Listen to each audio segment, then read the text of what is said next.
doing the rear brakes in part 2 of our Saab 9.3 brake job series. And so the tools that we're going to need to be able to do this brake job on the rear vehicles, we're going to want a 1/2 inch, I like a 1/2 inch flex head ratchet, 1/2 inch breaker bar, 3/8 flex head ratchet, and then a stubby 3/8. These are always nice and tight spaces. We'll be working in the wheel well. We're going to want a 14 millimeter 12-point wrench, a 14 millimeter ratcheting wrench. We're also going to want an E18 Torx. And then you may be able to get away with a 14 millimeter spline drive socket, would also work too.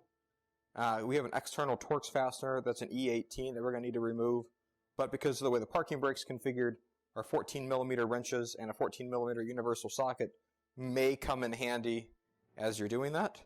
For our guide pins, we're going to be using a 7 millimeter hex socket.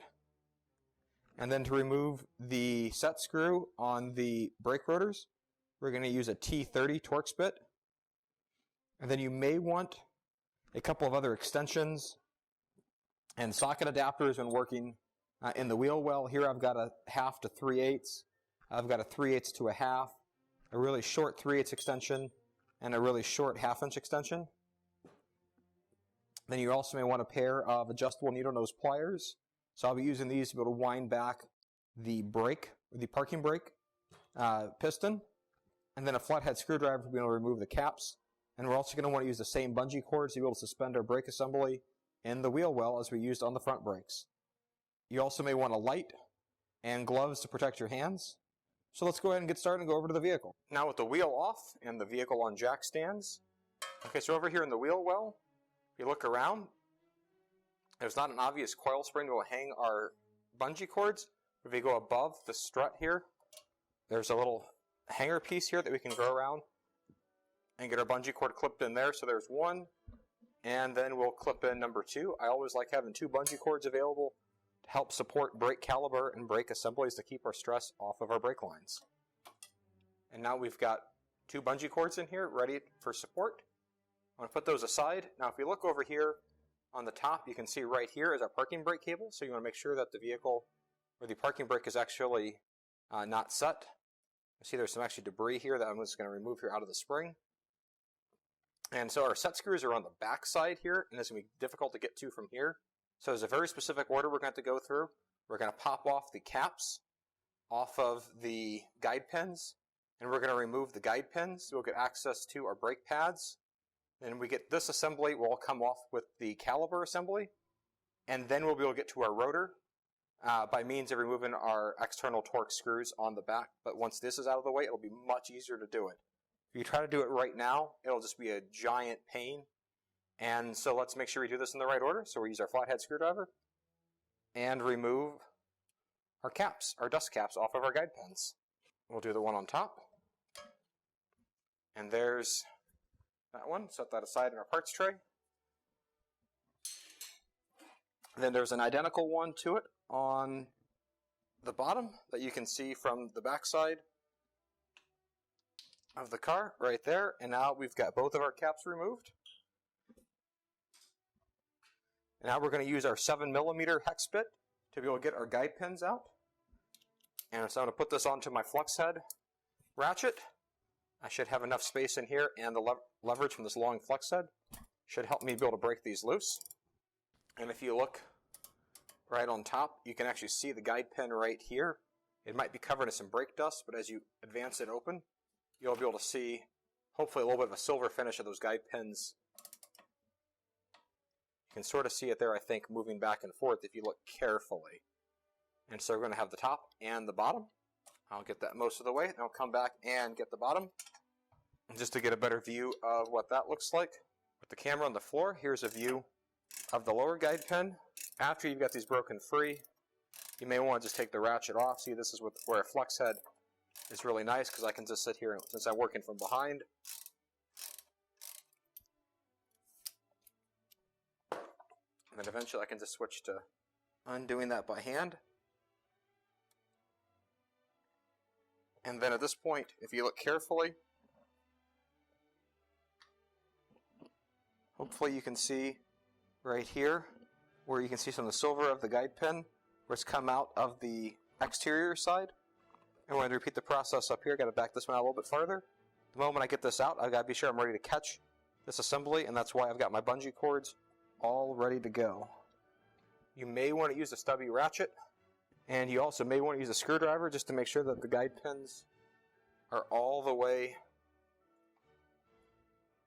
unthreaded, just to make sure you get that last thread out of the carrier.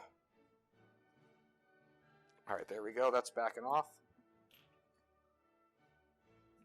And now, with that off, now with these guide pins, in fact I can fit my screwdriver blade right here and my screwdriver blade right there. Now it's a matter of removing this. I'm sorry, I forgot one step here. You have to get the front spring removed. So before we advance the pins out, we're going to want to get this little clip out here. Make sure you get your safety glasses on here. This should come right out with a screwdriver. Now with that clip out, we can set that aside. And now with our guide pins free, our clips free, and then with a little bit of persuasion, we should be able to slide this off just like that. And now we've got our assembly here. I'm going to hang this by my bungee cords just to be able to protect all the lines in this assembly. So now with the carrier safely held up by the bungee cords, I can see here's one, my old brake pad here, and see how much is left of that. And then the interior one, it has a butterfly clip on it. Here's the old brake pad there. You can see this one is really worn and needed to be replaced. So obviously you can get brake dust around, so you may want a cardboard box underneath. And then now I'm going to set these aside. So hopefully you're able to see there's one external Torx bolt right here, and there's another one right up here. Those are the two we have to remove to get the carrier out, so we can actually replace our rotors. If you're just doing pads, you don't have to do this step, but since I'm doing rotors and pads, I've got to get those removed, and that's where several of my other tools are going to come in handy for getting that out.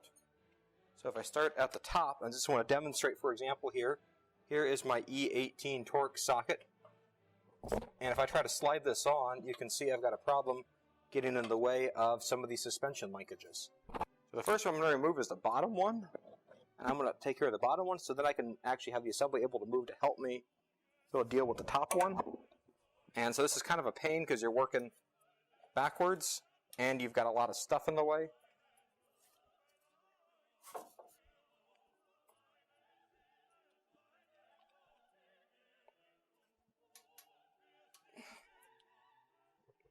You may want a breaker bar. I'm using a long flex head ratchet on this one.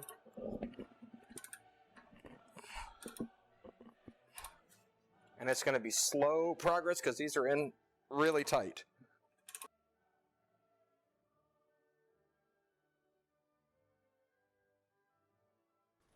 And eventually you can pop it right out just like that. And so for me, what I've got set up here is I've got my long 14mm universal socket on an adapter onto my 1/2" breaker bar, because this is a nice small 3/8 socket size. I can try to be able to get this at least broken free. And once you've got it broken with the wrench, you may be able to come back with a 14mm.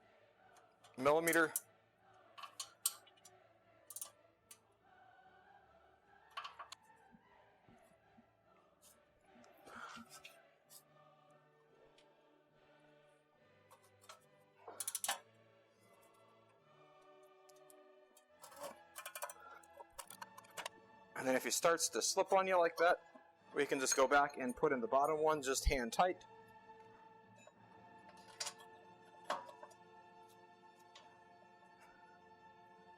But now you can see we've got this broken, and it's just a matter of loosening the bolt the rest of the way out, which is easier said than done. If you're having troubles breaking this, this is what the fixed non-ratcheting wrench is for. Once you finally get your caliper bracket removed, and it might take several wrench configurations to get it out, you're probably going to want to clean this up with a wire brush. You can see how nasty mine is. I'll probably shoot that with some brake clean and rub that down with a wire brush. The next step is going to be to take our T30 and to put it in here to remove the set screw that is holding in the disc brake, because the disc brake is held in by the 5 lug nuts and this set screw. So with a ratchet, I will go ahead and remove the set screw. The set screw is probably not in that tight. And then once that set screw is loosened, your rotor should come off, revealing your hub. And I need to again take a wire brush and clean up your rear assembly. Okay, now the next thing, after we got the rotor off, I actually went through with a thread restorer kit to be able to then clean out these holes here with my thread restorer, just to be able to make sure I can get my bolts back in there without as much problems as I had getting them off. And then now the next thing is looking at our caliper assembly here. And if you look, you can see how thick the piston is here. And we actually need to be able to retract that down into the cylinder.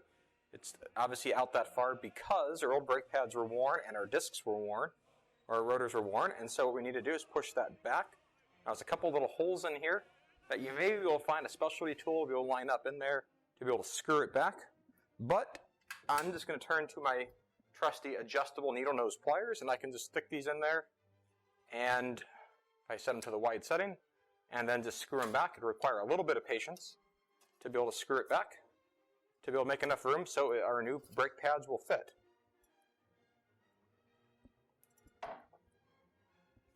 You may want to set this on the coil spring in the back just to have something to rest it on while you go on screw it. And so then this should just tighten like a normal screw. It'll take a few turns to be able to get this down back where it belongs. If you've got the right tools, it'll be a little bit faster. But you got to be wary that some of your kits actually don't work on Saabs. Like your simple 11-piece kits don't work on Saabs. You'll need a larger kit if you want to get the specialty tool to do this. Some auto parts stores will rent them, but they may not rent the ones that actually have the right size for a Saab. As you can see, with a few quick turns, I've got that back down where there should be room for our brake pads to fit. Now while I'm looking at the assembly here, I still actually have my guide pins in here that need to get pulled out. So I'm going to pull out my guide pins because we're going to have to lubricate these before we put these back together. So here's my guide pins. Let me set those aside. And then I'm going to hang the assembly back up here using my bungee cords.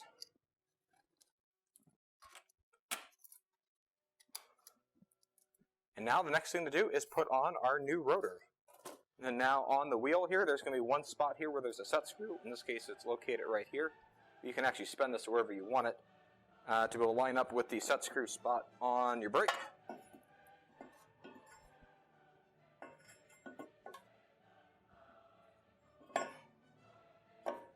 Should be about right there. Now I actually ordered replacement screws because these screws are easy to bugger up.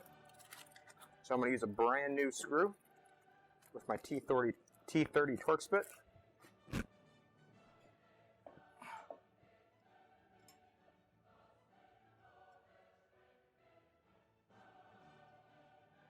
I'm just putting that in there obviously with my finger right now. We'll come back here with our torque spit here in just a second. It just needs to be firm enough to hold it because whenever we get our wheel lug nuts on there, that'll actually hold this in place with the proper torque. And so now we've got our rotor back on. And now the next thing to do is to go ahead and reinstall the carrier. After you got it cleaned up here, I ran this over with the wire brush. It still doesn't look great, but it'll still work. You may also want to be able to clean up these here with a wire brush, and which is what I think I may do next. So now to put the carrier back in, I'm going to take my bolts, come around to the back side. I'm just going to go ahead and start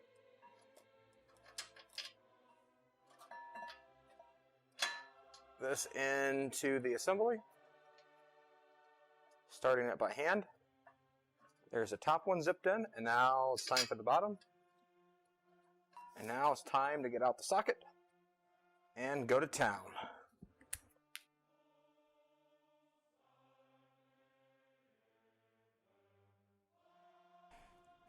And so we're going to keep tightening that until we get this up to our proper torque. In this case here, the proper torque will be 155 foot-pounds. Make sure you verify this with a torque wrench. So now next thing is going to be to use our brake grease. The brake kits actually come with a little thing of brake grease. It won't take much to be able to lube them up. And so we'll lube up the metal on the back. The one with the butterfly clip at the top is for the inside, and the one with no spring at the top is for the outside. Put a little on each pad, and we'll spread that around with our finger, making sure that you use this into the appropriate sense so that you can have enough to go around to get your pins and your shoes on all 4 pads and guide pins. Make sure we get our metal here all contacted up here, or lubed up. And since I've got brake grease on my right hand, I'm going to get rid of that glove. Before moving on, I want to also make sure I point out here that where I've got the white arrow on the screen and the other respective corners of the other pads, make sure you get a little bit of grease right there, because that's going to be where the pads are riding on the carrier and are moving back and forth on, so make sure that side is properly greased as well. And now we're going to go back and set our brake pads on the carrier. I'm going to start with the one for the inside of the vehicle. We'll put that one on the inside, right back here. You can't quite see it on camera. And then the other one goes right here in front. Let's see if we can get the view here. There's the view from the back. So there's the inside with the butterfly clip. And then here's the outside one. And then we're going to use the guide pins to be able to hold this all together. And so now we're going to slide our assembly back over and connect it with our guide pins. After you lube up your guide pins, make sure you don't let them collect dust or debris, because we all know how much debris brakes generate. So now I'll go ahead and remove the carrier.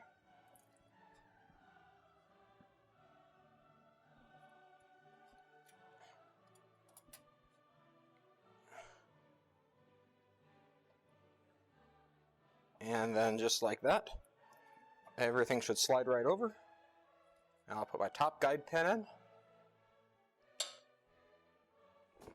And my bottom.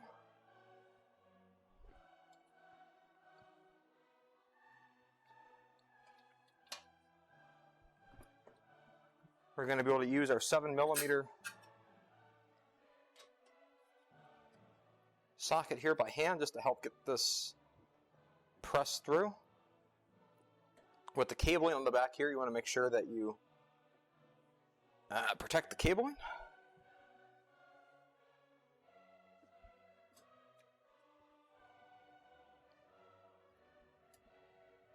Well, try to make sure that you get this square, because it's going to have to sit square in order for the brake guide pins to actually seat properly.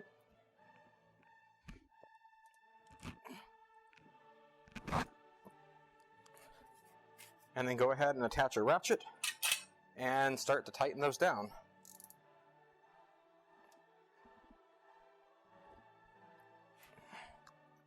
And then once you get your guide pins tightened up, come back with those caps. You may want to clean these off a little bit and put them over the assembly.